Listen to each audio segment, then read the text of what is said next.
کہ آقا کریم صلی اللہ تعالی علیہ وسلم نے یکے بعد دیگرے 2 صاحبزادیاں حضرت عثمان غنی کو عطا فرمائی نکاح کے اندر۔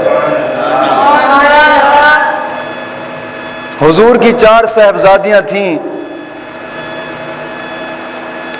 حضرت زینب، حضرت رقیہ، حضرت ام کلثوم اور حضرت فاطمہ رضی اللہ تعالیٰ عنہ۔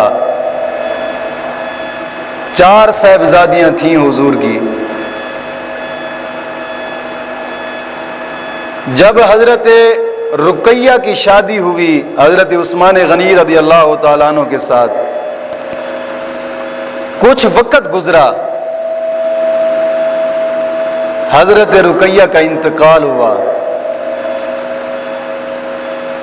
حضرت عثمان غنی رضی اللہ تعالیٰ عنہ کو اس بات کا رنج ہوا، تکلیف ہوئی۔ حضور نے حضرت عثمان غنی کو پریشان دیکھا تو پھر آقا کریم صلی اللہ تعالی علیہ وسلم نے اپنی دوسری صاحبزادی حضرت ام کلثوم بھی حضرت عثمان غنی کے نکاح میں عطا فرما دی۔ اس لیے حضرت عثمان غنی کو ذو النورین کہا جاتا ہے، 2 نوروں والا، 2 نوروں والا، ذو النورین۔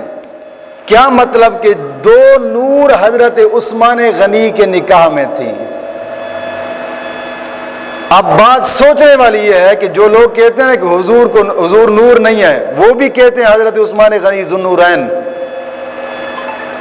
کہ جس کی بیٹیاں نور ہیں وہ خود نور نہیں ہوگا۔